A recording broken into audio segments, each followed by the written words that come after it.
not always rosy between Bobby and I. I mean, we definitely have our conflicts and stuff. So I think sometimes, to be, if I are perfectly honest, over the 30 years, having the band kept the friendship together. And then Okay. there were other times when the friendship kept the band together. My name is Bobby Moon, I'm Pablo Thomas. and we're Spellbound. And you're watching Musicians Musicians Reveal Reveal. with Joe Kelley. Our next guest here on Musicians Reveal, they've been together 30 plus years, still making music, funky music, lots of different sounds in Afro-Cuban, Latin pop, funk. And they've been friends for 30 plus years, and they're still here together. Yeah. And we've known them for practically the beginning of their albums that got put I on. think since the beginning, Joe. Yeah, since because the I was beginning. going through the discography, and I think it is from the beginning. Yeah. Yeah. So Yeah. let me introduce everybody. Pablo Thomas on the Hey there, right, Joe. and Bobby Moon on the left. Spellbound. How you doing, guys? Yes. Good. We're doing great. Yeah. We're so grateful glad to be here. Yeah, and you know, we were talking off air, but I want to say it publicly that you have supported our programming by giving us the great music, but spreading the word, and thank you. So Hey, Joe, thank you. It's our pleasure. It's an honor to be included on your show all these years and to be connected with someone this long. It's fantastic. I'm so glad to reconnect you after the whole COVID thing. And right. we love the show. So it's an honor to be part of it. Incredible funk show and my favorite radio Yep, our show. favorite. Oh, Yep. thank you. Joe You guys playing are great. It's happening. everything that's funky. And you know Yeah. what, Joe? Just to quickly mention, I've gotten turned on to some new artists just listening to your show. You're like Judith Hill. Oh, I yeah, didn't yeah. know. I didn't know. Tommy Jenkins had an album out. I was, wow, this is amazing. So you're turning people on to so much new funk. It's fantastic. Yeah, Tommy Jenkins. He was on the show Cameo. They split up. Yeah, came in. Yeah. So he's with the original, some of the original guys from Cameo. Word Up Story. So Yes, we yes. have them on. Yeah. Amazing. Yeah. So they're out. You're on top of it, man. Yeah. So let's talk about going back 30 plus years. It started in high school, your friendship? Yes, Yeah. there's we both had a huge music collection, and so we became friends via music, and you know, keeping the funk, the soul, and it was kind of rare in the area where we grew up, where majority of people were listening to just rock and commercial pop. I'm sure people are listening to other music because I don't know everyone there, but my special love was for funk and soul, and so was Paul, and so we were kind of like two friends, that found our way through music. Yeah. We were. I would say we were sort of the oddballs in high school because it was different. There were different tastes in the area. We're sort of in the beach cities, Southern California, south of Los Angeles, and there are small niches of funk, but we sort of grew up in an area where it was surf music, punk, even tribute bands and stuff like that. So a white guy and an Asian guy doing funk and Latin influenced music, it was pretty rare. And we got some odd looks here and there, but rather than do what everyone else was doing, we just, corny as it sounds, we followed our hearts. And that's that's where our tastes lie. We're more towards those types of music. So. I'd just like to give a quick credit to Paul because I was a big music fan, but didn't really have the music background or training. And Paul was playing music forever, trumpet before high school, jazz band in high school, started his band in high school, turned me on to his best friend, whose father was Victor Feldman, who played on all the great Steely Dan and Joni Mitchell albums. And so having him as a figure that we looked up to, we both like, hey, this is where we're going. But thanks, Paul. It was mutual support. Bobby was really he was the guy that got into funk. I mean, we had similar records on our record collection. That's how old we are. We were back in the vinyl days before CD, and we would sift through each other's album collections. I mean, a lot of us did that at the time, but Bobby and I had a lot of similar albums. But then I remember Bobby had some albums I hadn't heard of. Like one was Bootsy Collins. It's like Bootsy Collins, and I honestly had not heard of him at the time. But Bobby's like, yeah, I'm in engineering school, and these guys, they're into funk, and this stuff is happening. You got to check it out. So one day, I sat home on a rainy day, put that album on, and my God, my mind was just completely blown. I said, Bobby, do you know any more about funk? And so I started asking everybody I knew, what do you know about funk? And next thing we know, here we are 30 years later, and that's what they. Yeah, I could hear some Bootsy influence maybe in Zanzibar. Yeah. Oh, yeah. Probably throughout. Yeah, but Bootsy was a big influence. I mean, that was, to me, I think that was the first thing that really like blew my mind with yeah. funk. Like, my God, you could go so much with funk that I just didn't know. So Bobby was really the guy who was a little ahead of me in the musical taste, but we caught up together and had such similar taste. We've just collaborated since then. Collaborated, yeah. You're talking about the influence in a record collection. I was Yes. doing a little bit of reading up on you guys recently, and we got so many similar tastes. I don't know if it was Paul or Bobby with the quote line. All right, you mentioned Parliament-Funkadelic, Kid Creole and the Coconuts, one of my all-time yeah, favorites, yeah. and Style Council, one of my Style all-time Council, favorites. yeah. Yeah. My Yeah. God, Joe, so you know Style Council. Yeah, that's Oh, that's yeah, fantastic. Yeah. Because, Cappuccino Kid. Yeah. Yeah, Cappuccino Kid, that's right. Yeah, Man, yeah. when back in high school, yeah, Bobby and I loved that. In fact, I think you turned me on to Style Council. I was into the jam, and you said, "Oh, you got to hear Paul Weller's new thing. It's Style Council. He's got horns." Yeah, I just love Yeah. Style Council because they're the British soaking up the northern soul and Right. the funk influences, and and Yeah, bringing it out yeah, there. right. And yeah, big fans. And yeah, you're Too right. cool. We have very similar tastes, Joe. Yeah, I see exactly. you've been playing some Latin influence stuff. I know. Yeah, That's, Yeah. Oh yeah, there's some great Latin funk too. So Right. it's a big world. It's a wonderful Right. world. How about the box set for Life After Death? Is it ever going to see the light of day? Box set for life. I don't know, but you know, it is strange. I'm just messing with you. yeah. Yeah, tell us No, about that first project. Yeah, Bobby and I had I guess what it would be called would be post punk. Okay. I guess you'd call it goth post punk. And we were influenced by a lot of the British bands. This is way back. We were still in high school. His little brother was in it.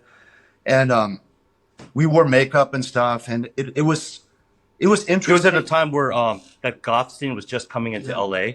Oh, There were okay. places like the Scream Club, which Okay. became kind of iconic, and people like Bauhaus and Tones on Tail, and you could tell we have a big record collection because outside of funk, we were also influenced by other music. Right. But we had an opportunity to cut a record, and we jumped at it. I was going to art school at the time, and I dropped out of art school to pursue this career because it was a real deal, a record, and there was a distribution behind it. There was a little independent company that wanted to release it, and we got to meet someone that we're still in contact with, our first producer, John X. Yeah, John X. Oh, okay. I actually Wow. got a solo album coming out this fall.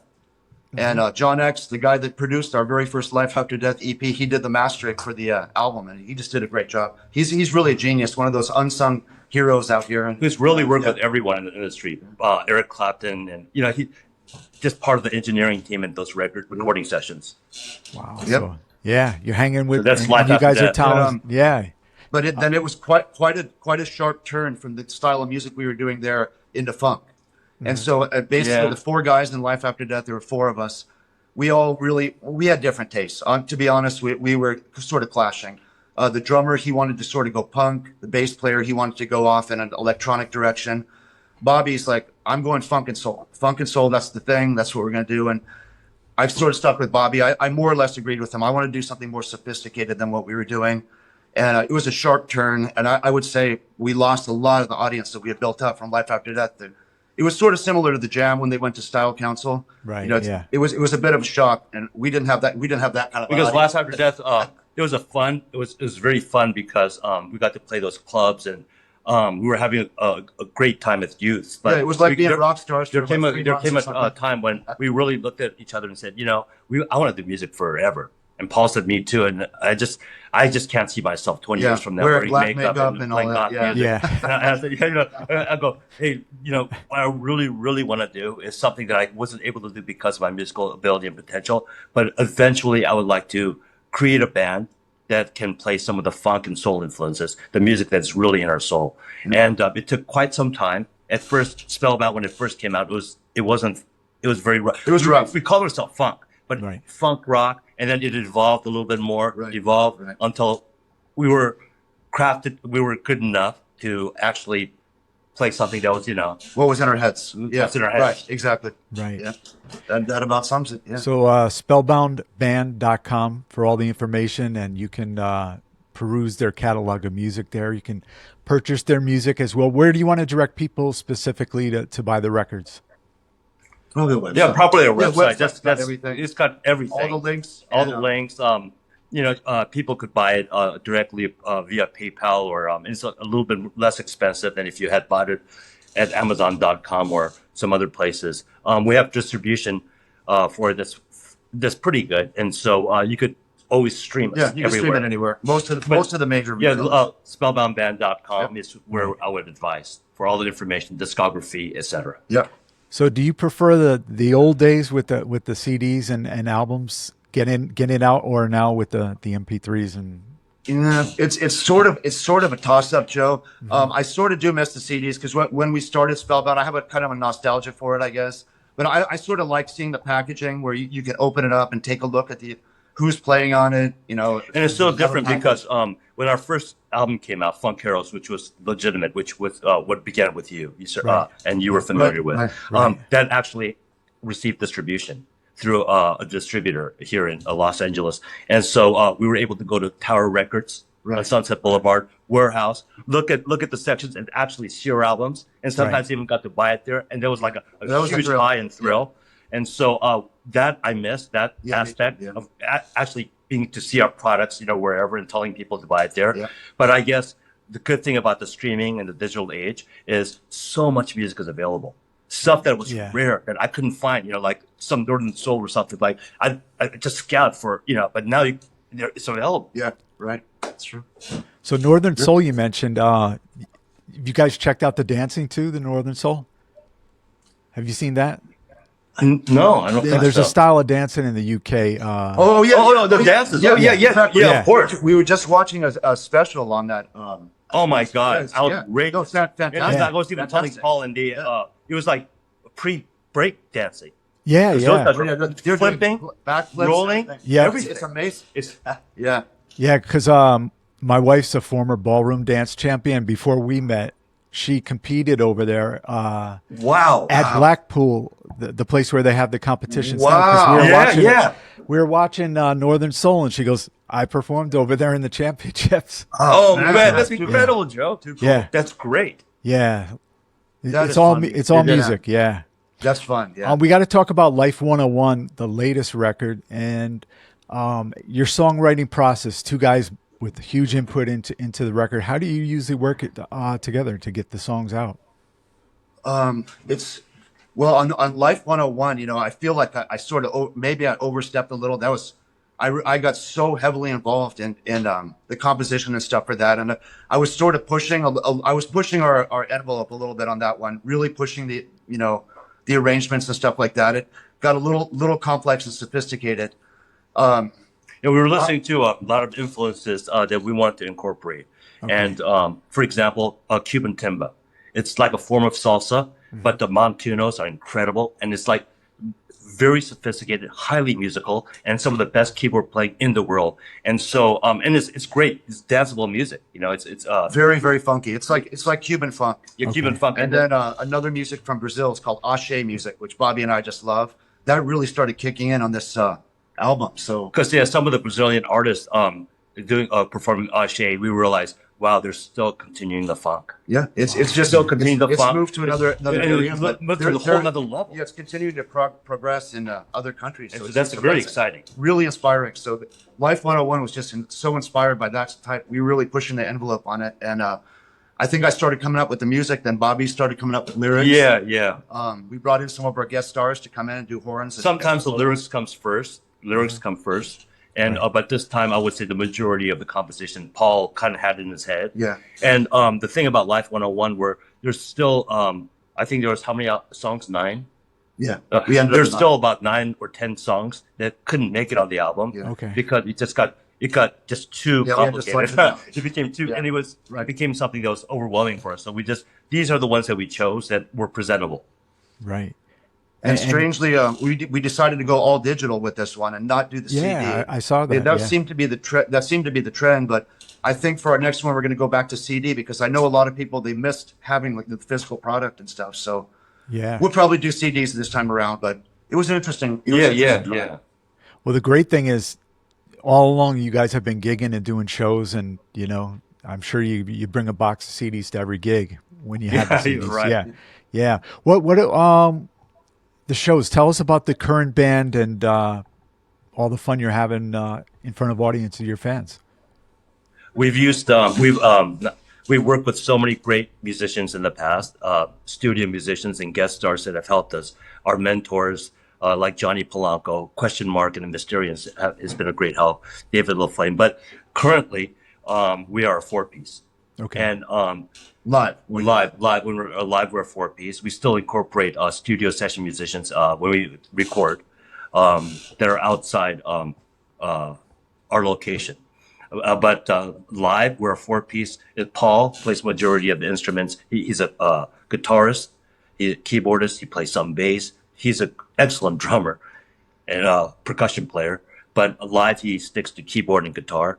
I am the lead singer, and I play percussion, melodica, some bass, some keyboard. And live, I stick to lead vocal and percussion. We have a Cuban diva, Candy Sosa, an incredible artist on her own right. Great. And she joins us live as a conga player and vocalist, and one of the best trombone players in the world, I have to say, because he has played with everyone from Steve Winwood to Ray Charles. His name is Mike Dago, and he's retired from music, but only active with us. So it's a real big treat. And the 4 of us, although we are a band member, we're more of a family and friends than separate musicians. So that's especially gratifying, because you read and hear about so many stories. You're superstars, and the people that you idolize, they don't get along at all, and that's sometimes sad. They're not together 30 years making music. I know. And sitting together. Yeah, I mean it's a miracle. I mean, what, Sam and Dave were having knife fights, right? Yeah. Was there ever a time your friendship and you ever thought about maybe putting the music aside separately? Well, I would say, it's not always rosy between Bobby and I. I mean, we definitely have our conflicts and stuff. So I think sometimes, to be, if I were perfectly honest, over the 30 years, having the band kept the friendship together. Okay. And then there were other times when the friendship kept the band together. But to ask you, we never ever gave up, or we never break or hiatus. No. Right. We always continued from the time we started with Life After Death, and never stopped. Probably an album every other year, since the 90s. Yeah. And I don't know. It's if we were maybe sick of each other, didn't like what we're doing, or dried up on ideas, it would have been a different story. But thank God, none of the above happened. Yeah, and let's hope it never happens. I think Bobby was saying, we were talking about, hey, we never made it, in the traditional sense. But Bobby said a number of times, maybe that's what kept us together, is we didn't make it. We might have ended up fighting over money or whatever if something had happened. So.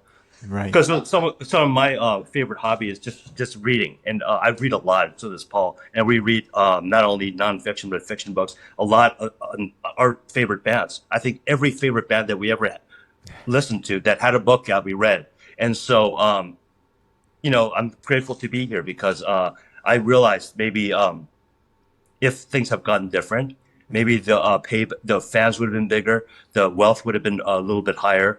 But I think the pressure, I just don't want to have to face that. And I know for a fact that every superstar, like George Michael, Whitney Houston, Michael, I mean, it's tragic more than. Yeah, a lot of pressure to keep up the greatness, right? I know. Yeah. So, I forget. Anyway. It was recently. I don't know who put the two of you put it up, or it was a joint thing. You were talking about being independent artists and the struggle and stuff like that. I thought that was really on point, what you said in there. Oh, thanks, Joe. Yeah, it's a different story. I mean, I saw one of your interviews. I think it was with I Am Sam. Am I saying that correctly? Oh yeah. Dr. Fink from Prince and the Revolution's son. It might have been him. I Am Max. There was an indie guy, and he was saying, that it's really a different set of circumstances between the corporate artists and the indie. And I more or less said that I would echo exactly what he said on your show. I mean, I've said it slightly differently. They sort of choose from their own cesspool. So right. the corporate artists, they're choosing from their own, celebrating their own. In indies, we don't get dropped into those great gigs. We don't. I mean, we have to fight every single time. So when we do gigs, we more or less have to win over a new audience every gig. I mean, we have a handful, people that we recognize here and there, but it's certainly different from a corporate artist to get put on the tour circuit and dropped into those cool tours, and it's very much of a struggle. So yeah, I mean, honestly, no, it's great. I wouldn't trade it for anything. The gratification is 100%. It's so gratifying. I don't think Bobby and we would never trade it for anything. However, yes, I mean, there are definitely those struggles, and it's a completely different ball game from the corporate artists. And because we weren't in such a heavy routine and schedule, from management and the corporate that some of the other artists face, we had a little bit more time to seek our spiritual path. Yep. And that is the most gratifying, I would say, of all. To know where you're going in that direction. I mean, that's the foundation of all. And so Anything else is just icing on the cake. Yeah, I feel like if I was too busy, got too carried away, maybe too many women, too many riches, who can deny that? Right. But that time for self-reflection wouldn't have occurred. That's true. Yeah. And I'm grateful for that. Well, that's great you guys got to that point. Some people never get to that point, right? I mean, it took a while, but we did. Yeah. Playing live, what are some of your favorite spots out your way to play? Well, we love to play local. Like Paul had mentioned, we're in the beach area, and down the beach, Manhattan Beach, the beach areas is really great to play. Although I would say LA downtown, Los Angeles, where near the Hollywood areas, they are really receptive to our music because they're slick. They've got ears. And so they're not so laid back like the beach areas, but the beach areas are fun to play because it's local. They're easier to get to, and it's not as stressful. But but just to answer your question, I would say I'm in a position where I'd be grateful to play any gig. No, I just love playing live. And if it was a small dive bar that I played often to some maybe the Hollywood Bowl, which we've opened up for in early 90s, thanks to our friend Tom Schnabel, who was a DJ at KCRW and also was the program director at the Hollywood Bowl at the time. So we've got to experience that. Sunset Junction, which was a big concert stage. So the concert stages are fun. They're great. But, if I don't have the consistent opportunity to do that and have to play smaller bars, I'm good with that. I think the last place it was just a dive. It was just a dive bar, but it was so much fun. Yeah, people just loved it, and just to see the happiness and the joy, people dancing and that hot, sweaty feel. That's cool, man. Right. Is People Mozambique reacting to the funk. that club? It's nothing like it. I'll cut you off. No, go ahead, Joe. Sorry. Is that club Mozambique out your way? I think it's closed. I think it closed. Yeah, I think it closed, Joe. Oh, okay. Last I heard, I think Yeah, it closed. it may. I'm not. I don't quote me on that, but I think so. Yeah, closed. Yeah, Because a lot of places have been closing. A lot of the places we played last year closed. are This year. gone. Yeah, that's true. Yeah. It's weird, They pop up and they go out. That's a tough. And there's a toughest of business. Yeah, I think tough. it's like restaurant, and that. Yeah. Woo. Same with radio shows and podcasts. I was reading Yes. a book the other day, and they were thanking the shows. And that book came out like 5 years ago. I was like, I've never heard of the show do anything recently. It's people just. It's a tough business all around for everyone. Yeah. Yeah. Oh my God. How about different countries feeling the Spellbound? Any great successes out there for the band? I think England has responded pretty favorably. So we've got some radio airplay out there. There are two magazines. One called Indie Post. They put us on the cover, which was fantastic back in 2023, was it? 2024. And there's a website called Soul and Jazz and Funk.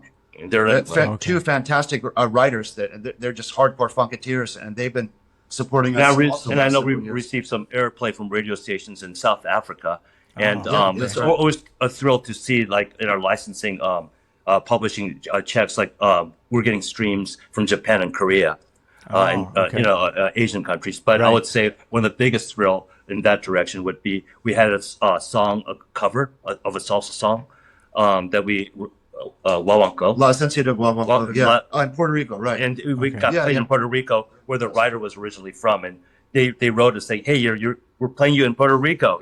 It's a great song." And so that was kind of a big deal, Yeah, of course. And like getting played with you, that's a. We never get tired of that. We love the radio. We were like radio kids when we were young. We kind of lost contact for a while, but about 6 weeks ago, I received an email. Hey, we're playing you, Stanky, on my. And I'm like, yeah, man, yeah, Joe. Yeah, Joe's back. I know. It's. I'm sure with you guys as a band. I mean, the the pandemic for radio, it took us out of the station, and we're trying to feel our way. And now we have our own station and the YouTube. It'd be a lot easier if we could play music on YouTube straight through, which you can't, yeah. unfortunately, because of the copyright. So it's twice as much work. But what are some of the struggles that Spellbound went through during the pandemic and coming out of it? Yeah, I would say, it was a terrible time. I actually, in January of 2020, I lost my mom, which just was wow. devastating. I'm sorry about Then, that. Yeah.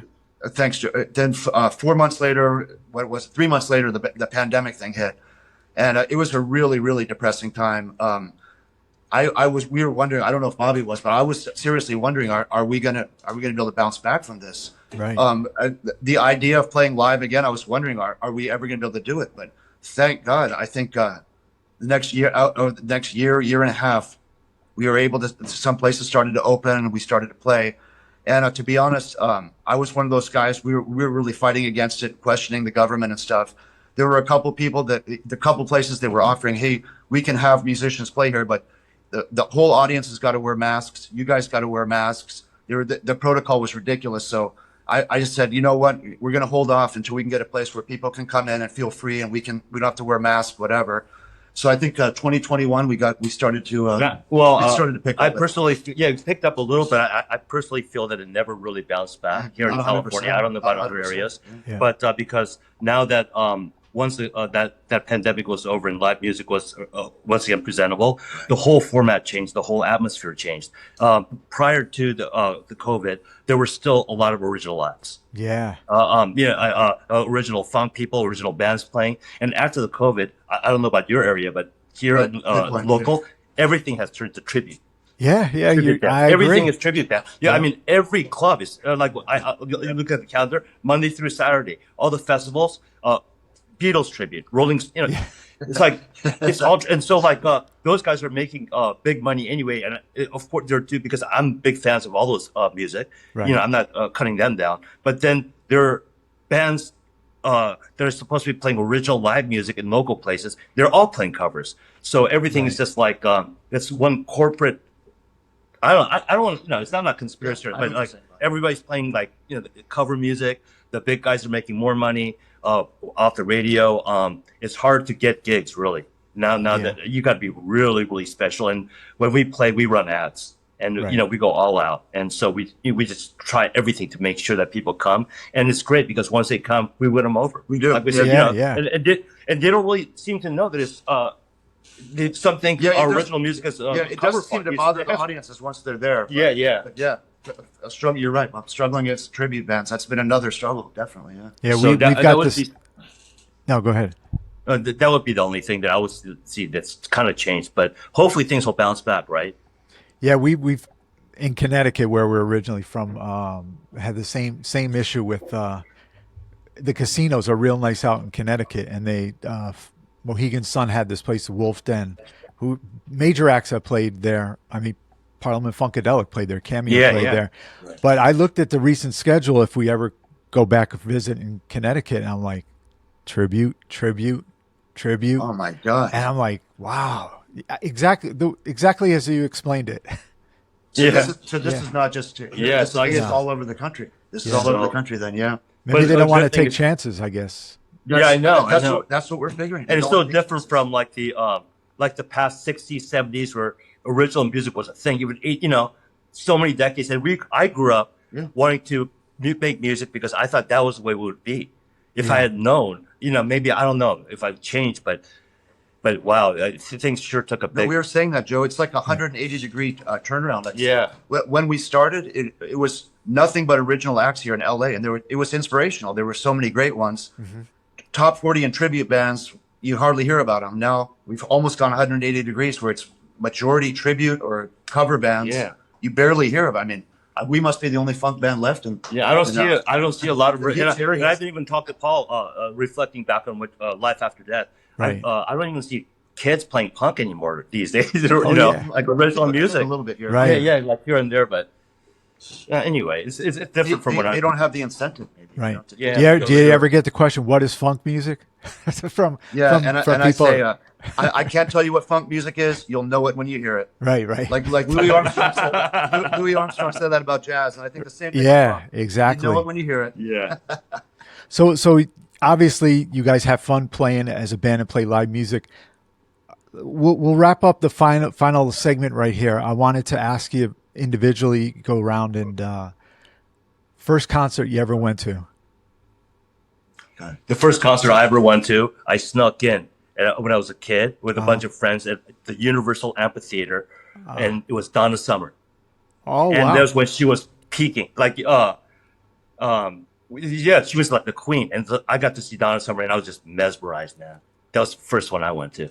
Wow. Yeah, for me, it was also Universal Amphitheater. And did you sneak in? My mom drove one way, and my friend's mom drove us back. I think that it was Bob Welch. He was Bob Welch, the yeah. guy for Fleetwood Mac, and he had that song "Ebony Eyes." I love Yeah, that tune. So right. we went. He was a lot of fun too. He actually did Sex Machine as an encore. It was pretty fun. Wow. So the Hollywood Bowl, I've never been there, but that's a cool place, obviously, right? Yes, Yeah, yes, yeah. yes. Right. The sound is fantastic. Just somehow the way they have the seating, it's really great. You know, last person when I was in Paul, we saw there was Grace Jones, and she was Yeah, funky. yeah. No, she was it was a she was pure fantastic. funk show. Yeah. Wow. Grace Jones, right? Yeah, Yeah. I couldn't believe it. I didn't know she was that good. Don't mess with Grace Awesome. Jones. She's No, definitely a she's strong lady. She was happening. I know. That was happening. Yeah. Yeah. So I want to. What about you, Joe? Since we're going- My what was your first was concert? Stevie Wonder, Hotter Than July tour. Gil Scott Heron opened up. Yeah, Gil Scott Wow. Heron opened up.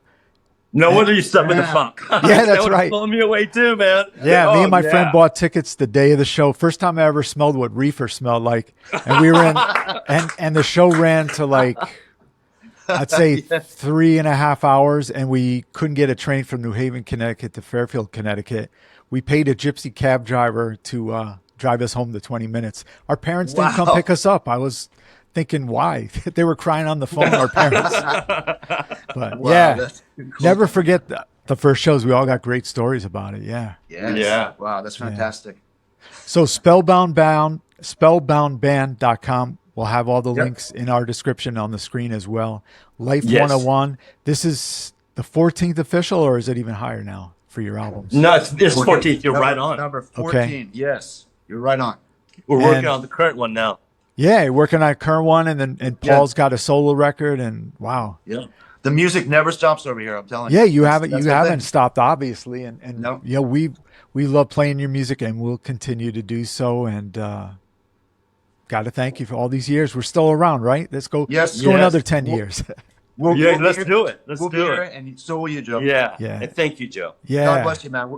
Thank We're you. here. We love you. Yeah, love you guys too. Paul Thomas, Bobby Moon, they are Spellbound, and they're funky. Yes.